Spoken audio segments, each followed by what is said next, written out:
Wednesday, July 31st, 2024. You are listening to the Daly Dose Sports Podcast, and I am your host, Clint Daly, coming to you from the Mile High City here in Denver, Colorado. And we are back for another week of talking sports with a dose of common sense. Hey, happy Wednesday to you. Hope your week is going well. I hope you, your family, your friends, you're staying strong, you're staying healthy right now. And yes, those 2024 Paris Summer Olympics are rolling along. Are you watching the Olympics? As usual, the Olympics are fun and they are odd, I guess would be the best way to say it. We've seen some cool things. We've seen the women's gymnastics team win gold behind Simone Biles. And then, kind of maybe not as much talked about, but, Suni Lee, Jordan Childs, they stepped up in a big way. We saw the men, who are never good in gymnastics, actually bring home the bronze behind the pommel horse performance of some nerd that wore Coke bottle glasses when he walked up there. Coco Gauff argued with the tennis umpire and was eliminated. And the Australian women have roughed up America in the swimming pool. Also, there seems to be quite an abundance of, diarrhea in the triathlon river. It's a little disturbing. Hey, if you're going to a big city and you're getting in that river, good luck. But if there is one tradition that you can always count on at the Olympic Games, no, I'm not talking about like gutsy performances or even like sappy human interest stories or even the filthy sex habits of those testosterone-filled animals in the Olympic Village. No, I am talking about the most popular tradition in the history of the Olympic Games. That's right, kids. I'm talking about cheating. Hey, if you're not cheating, then you're not trying.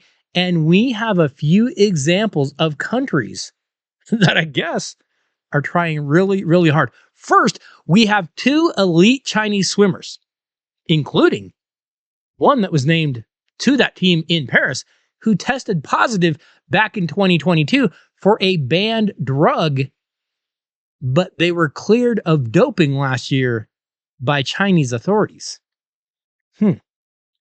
After a lengthy investigation into that incident, the Chinese authorities were unable to determine exactly how those swimmers ingested a drug they say was a powerful anabolic steroid, but Chinese authorities concluded they had most likely done so unwittingly when they ate hamburgers at a restaurant in Beijing.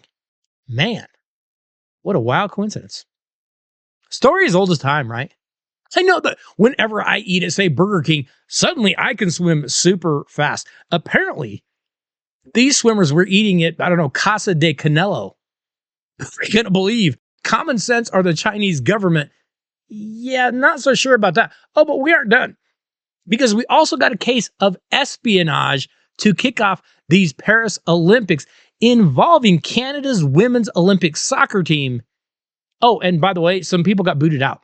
Team Canada's soccer reps at the Olympics announced the dismissal of their head coach, Bev Priestman, who coached the Canadian group since back in 2020 and won gold in 2021. Team Canada also let go of two staff members, an assistant coach and an analyst, because they say they were spying on opposing teams' practices with drones. Yeah, women's soccer. And their men's soccer team also received accusations of spying on the opposition as well.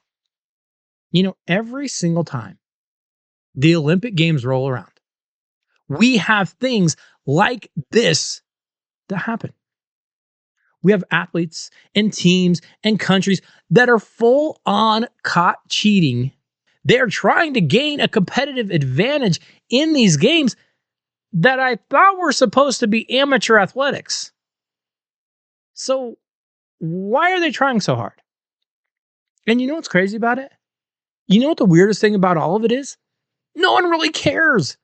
Imagine if this happened in, say, the NFL. Oh, you mean Spygate? Or, NBA. Hey, we found out LeBron's been eating tainted cheeseburgers. Everybody would lose their mind. But in the Olympics, it's like, well, yeah, it's supposed to be about honest and fair competition, but it's the Olympics. We know how this goes. And like I said, no one really cares. You know what we care more about? We care more about the drag queens in the opening ceremonies than we do about actual legit cheating. I mean, it is supposed to be about fair, honest competition, right? Not really. That's not really what we do. And by the way, I don't really care about the opening ceremonies. There's no sports. I'm only watching the opening ceremonies to see who has the best looking athletes. Other than that, put on whatever little skit you want to. I don't pay attention to. I don't care. Never have, never will. That does not affect anything because you know what it is? That's all the artsy nerds that aren't going to be in the competition up there taking their shot. It's the best they're going to do. If they want to dress up like fools, I guess that's their big chance. Hey, it's your time to shine right there. Man, the Olympics are a mess. Every year, every time they come up, we're excited, but they're weird. They're always weird. You know, moving over to the NBA, and we've seen the NBA players playing in those Olympics, but one of the few good things that the NBA had going for it was the NBA on TNT. And of course, inside the NBA with Ernie Johnson, Shaquille O'Neal, Kenny Smith, Charles Barkley. Well, the bad news is that may come to an end after next season. Last week, Warner Brothers Discovery intended to match Amazon Prime Video's offer as one of the 3 networks to host NBA games. However, the NBA rejected Warner Brothers' offer, signing an 11-year, $77 billion agreement with Amazon, ESPN, and Comcast instead. I mean, honestly, it is just another step of the NBA doing stupid things. You know, when you think back, former NBA Commissioner David Stern, he handed present Commissioner Adam Silver this golden goose that just makes money. And since then, since what, 2014, it has just been on a steady decline. TV ratings have been dropping for years. Do you realize this past year, the 2024 NBA Finals Game 4 between Boston and Dallas was the second lowest viewed in league history? Now you can sit there and say, oh, big deal. They just got that big contract. But remember, you're paying your players a ton with guaranteed contracts, and you're not even making them play games. And now you're getting rid of one of the reasons that I actually did tune into regular season games. I'm telling you, this NBA business model is not sustainable, and the NBA had better figure some things out real quick. Hey, enjoy that money now. Enjoy the big contracts. Talk about how you're growing this product and how the NBA is booming it. Do you see what the WNBA is doing this year? Yeah, I see it still losing money is what I see. Chirp all you want. Just know tougher days are coming for that league, and they are coming quickly because this will not last. There's no way it can. You can't pay money, not make money, and keep earning money. It doesn't work that way. Hey, today on the show, we are doing something a little bit different. You know, we started this a few years ago during this slow time of year, right before we get busy. And the feedback that we got was really, really positive. So today, we are going to be doing another round of the Daly Dose story time, where I simply tell a few sports stories that I think you will find very, very interesting. And I do try to find stories that you've never heard before. So right now, let's jump into our annual Daly Dose story time. And let's jump in with an Olympic story. Hey, it's the Olympics this year. Perfect time. Some Olympic athletes are just built different. You can tell when they were tiny that they were destined for something extra special. Well, I'm telling you, that isn't the case here. Hey, as a child, this kid showed toughness. No question about that. But really being all that skilled? Maybe not. Hey, every day as an 8-year-old boy, this kid would run with his older brother, 13-year-old Floyd, to their one-room schoolhouse in western Kansas. And there, his older brother Floyd would fulfill his responsibility to get the fire in the kerosene stove started. Okay, so one cold morning, the boys run to school, and they begin their routine of Floyd lighting the stove to heat the one-room schoolhouse. Now, despite it being snowy, their little sister Letha played outside, and their little brother Raymond was drawing on the blackboard. Their teacher, Mr. Schroeder, had left the front door locked, and he would always keep the key, but anyone could go in through the side door, which opened from the outside. Well, our subject later said, my older brother Floyd was arranging the coal pieces on top of the wood. Then he reached over to get the 5-gallon can of kerosene that they kept nearby to get the fire started. He started to pour it into the stove, and everything blew up. Apparently, at a community meeting the night before, someone had left a can of gasoline that they used to refill lanterns before people went home. Floyd had picked up the gas can instead of the kerosene. Flames engulfed both boys. Smoke filled their lungs. Their younger siblings ran for help, but then remembered that their mom had spent the night at a neighbor's house because of bad weather, and their dad had gone to pick her up, so no one's home. The kids fought fear. They're in agony. When they finally returned later with a doctor, there was no hope for older brother Floyd. He would die later that day. Meanwhile, Floyd's younger brother Glenn was in critical condition for 6 weeks. The fire had enveloped his legs and left him so burned that the doctors had considered amputating his legs. They told his parents, this kid's never going to walk again. He had lost all of the flesh on his knees and his shins. Oh, and also, he lost all the toes on his left foot. And by the way, his transverse arch on that left foot was gone. But like I said, Glenn Cunningham was a tough kid. So he forced himself to walk again. He would use a chair as a walker, or he would climb along the fence line in their yard. And as he began to walk, he actually discovered it became less painful to run eventually than to walk. When he was 12, Glenn Cunningham scored a victory in a foot race in school. And that kind of got the competitive juices flowing, and he began to realize, hey, I might be able to do this. Lieutenant Dan, you got new legs. New legs. He went on to run track at Elkhart High School. He ran the mile.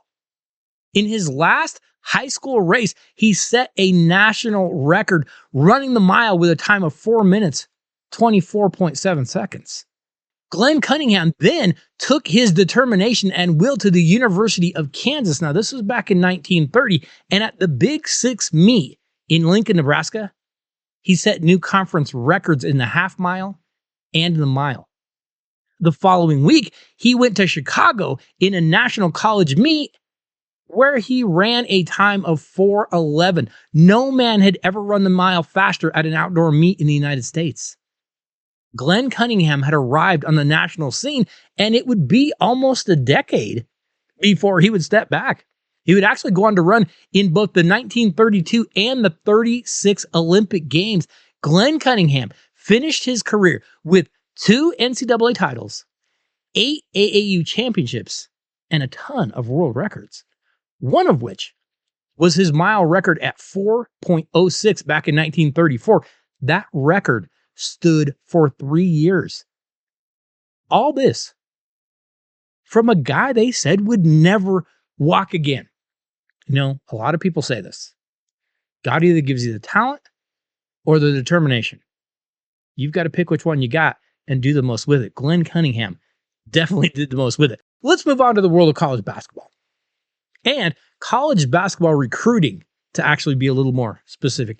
You know, when I say the name Kyrie Irving, a number of different images may flash in your head. You may remember him playing his college basketball briefly at Duke. You might think of him knocking down that shot to win LeBron James and the city of Cleveland an NBA title. You might think of an earth that is flat, and if you go too far, you'll just fall off the edge. Whatever. Well, before any of those things happened, Kyrie was just a young high school kid from New Jersey. You might not realize this, but Kyrie was actually born in Melbourne, Australia, and then they moved back to the States because his dad had played college ball and his mom had passed away when he was 4. So he was over on the other side of the planet. Well, they came back. And Irving played for Montclair Kimberly Academy during his freshman and sophomore years in high school. And he's pretty good. Kyrie averaged, as a freshman and sophomore, 26.5 points and 10 assists per game. He became just the second 1,000-point scorer in school history. And in that sophomore year, he led MKA to a New Jersey Prep B state title. Okay, it's a smaller school. So the next year, Kyrie transferred to St. Patrick High School. He wanted a bigger challenge. He wanted to go play with the big boys. And at St. Patrick, Kyrie Irving played with another kid by the name of Michael Kidd Gilchrist, who was widely regarded as one of the best players in the class of 2011. In their first season, Kyrie averaged 17 points and 6 assists per game. He led the team to its third New Jersey Tournament of Champions in 4 years, and suddenly, young Kyrie Irving as a junior is getting the attention of every college scout in the country. I mean, Georgia Tech head coach Brian Gregory, he thought Kyrie might help him turn things around down there. John Calipari was pushing for Kyrie to come to Kentucky. We know he was talking to Michael Kidd Gilchrist. They could turn things around. Mark Turgeon was at Texas A&M. He wanted Kyrie to join him in College Station. And Tom Crean was at the University of Indiana, where he desperately wanted Kyrie to become a Hoosier. And, you know, Kyrie's dad kind of liked that idea because Indiana was a school that felt like it might be a good fit for the Irvings. And don't forget, Tom Crean had been at Marquette. He had coached a guy named Dwayne Wade to the NCAA tournament and to huge success in the NBA. Kyrie wanted a similar path. So a home visit was set up. And Tom Crean came to the Irving household to try to convince Kyrie to come to Bloomington and be a Hoosier. Unfortunately, Tom Crean's stomach would not allow that to happen because Crean had to use the restroom where he apparently unleashed a girthy demon that clogged the Irving's toilet. What's worse, he didn't say a word about it. He just came out, gave the speech, and left. The Irvings immediately crossed Indiana off their list. And of course, Kyrie would instead go to Durham, North Carolina and play for Mike Krzyzewski for a brief time before jumping to the NBA. But it could have been an entirely different story for the University of Indiana if not for Tom Crean losing his number 1 recruit to his oversized number 2. Okay, coming back. We have 2 more stories to get to today on our annual Daly Dose Storytime this week. We are going to go back to the Olympic Games and discuss one of the most impressive athletes to ever perform those games. And he did it with a major disadvantage. And we are also going to talk a little bit about those conspiracies in the NBA and how the NBA actually was involved in a double homicide. We'll get to those stories when we get back.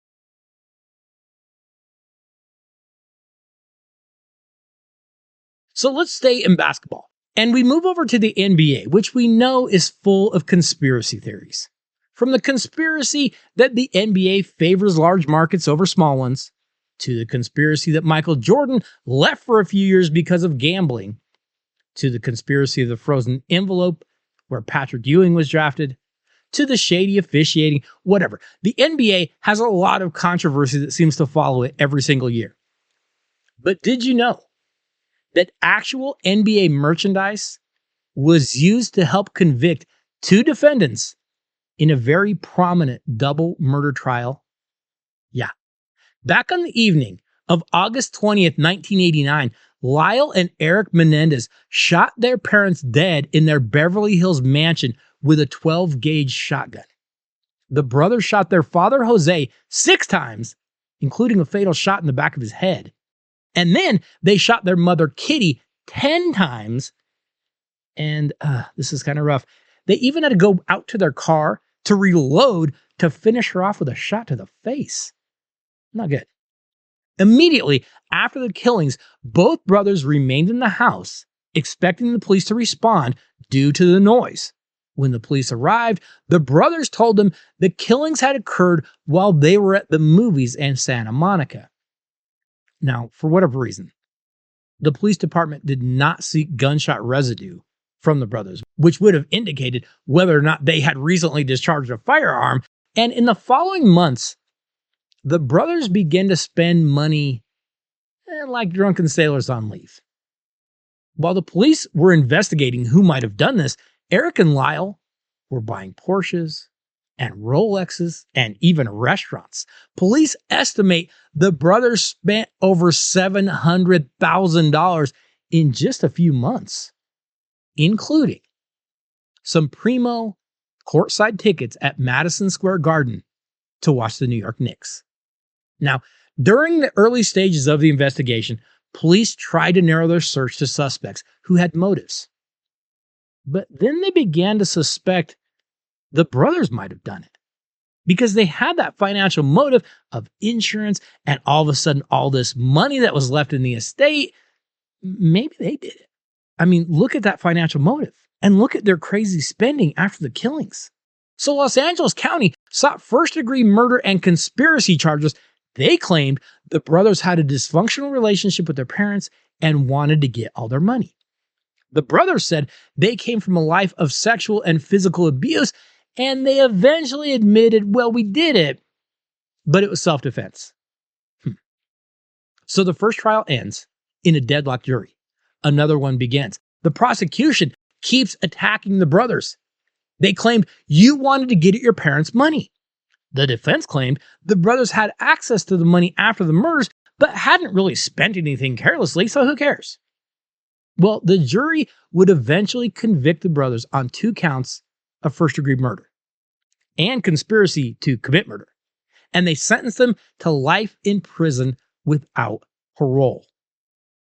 But, of course, this is California, so there are appeals. The first in 98 was denied, but then came the second just last year, 2023, and it actually seemed to have some legs, because there were accusations that the brother's father had maybe molested someone else. Could the prosecution mount another defense? And that, my friends, is when the NBA comes back into the picture. Literally. Because while trying to prove that the brothers had been throwing money around like James Harden at a buffet, the prosecution came up with one very solid piece of evidence. Someone had pointed out an old trading card of New York Knicks point guard Mark Jackson. It had been taken during the 89-90 season, just a couple of months after the murders. And behind Jackson, on the trading card, sitting courtside at Madison Square Garden, that's right, are Lyle and Eric Menendez, who had told everyone, we weren't spending money any differently. Well, that picture paints quite a different scene, doesn't it? And the Mark Jackson trading card actually helped the case for the prosecution, and once again, the Menendez boys were denied. Currently, Lyle resides in the Mule Creek State Prison in Ione, California, and Eric is about 500 miles away at Richard J. Donovan in San Diego County. Now, they are still fighting. They are still trying to appeal their case.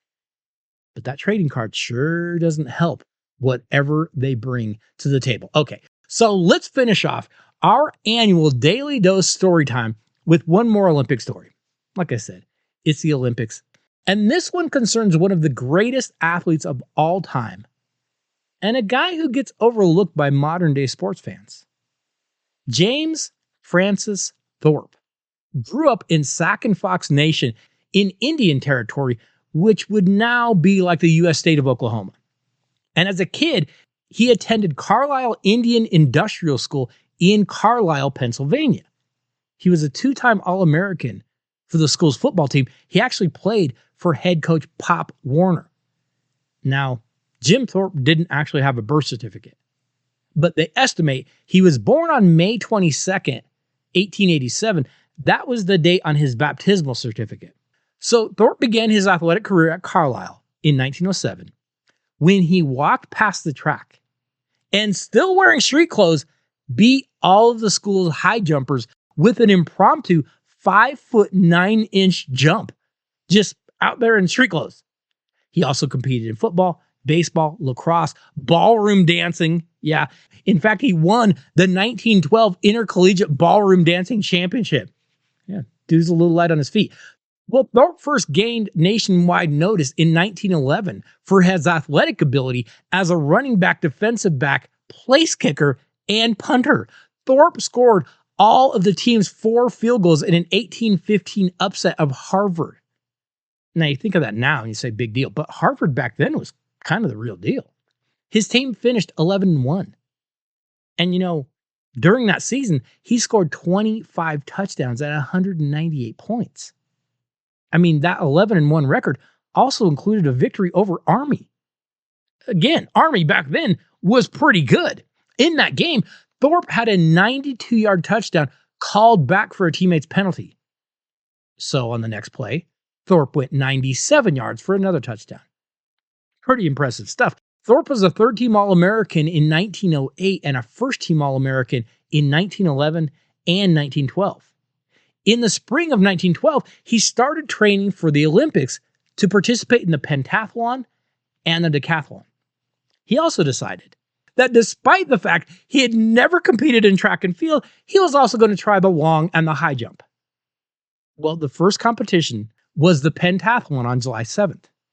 He won 4 of the 5 events, placed third in the javelin, which he had never thrown before, and won the gold. The same day, he qualified for the high jump final, in which he finished in a tie for 4th. On July 12th, he placed 7th in the long jump. Again, he's never done these events before. Well, Thorpe's final event was the decathlon, but he was not favored to win. The favorite would be Sweden's Hugo Weislander, who was supposed to run away with this. But here's where the story takes a weird twist.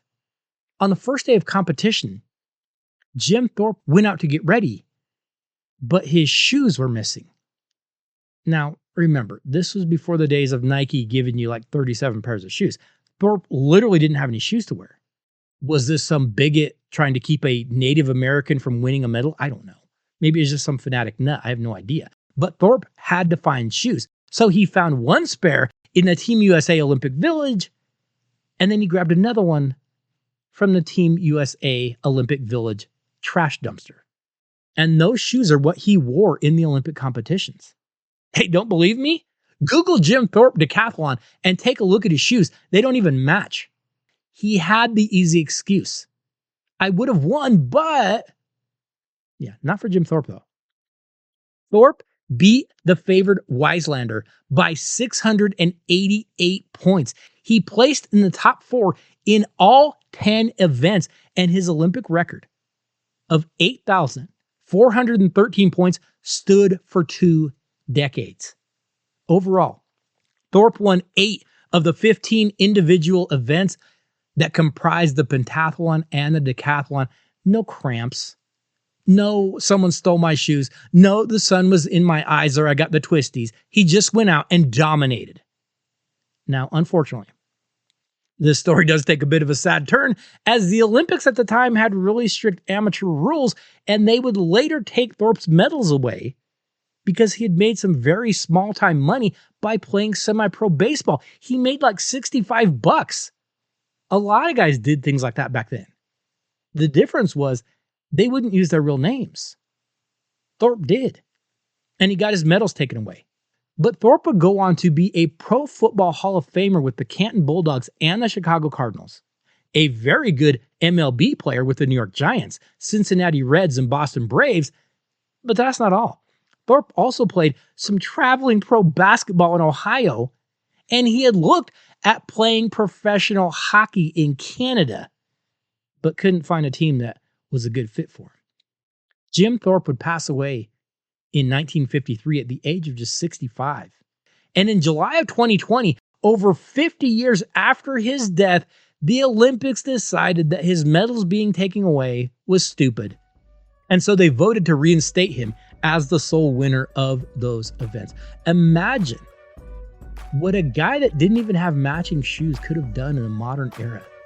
With all the advances in health, all the advances in nutrition and equipment, Jim Thorpe was without a doubt one of the greatest athletes of all time. Hey, next week on The Dose, we're going to get started getting ready for the coming college football and NFL seasons. And we just might have to take a look at some teams that are still looking to find their starting quarterback. Plus, we'll keep you up on all that is going on in the world of sports. So be sure you tune in and be sure you let a friend know to do the same. Hey, I want to say thank you to each and every one of you for listening to the Daly Dose every week.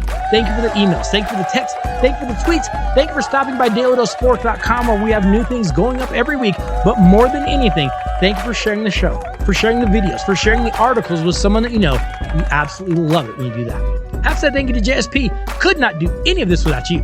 I will see you all next Wednesday. Have a great week, everybody.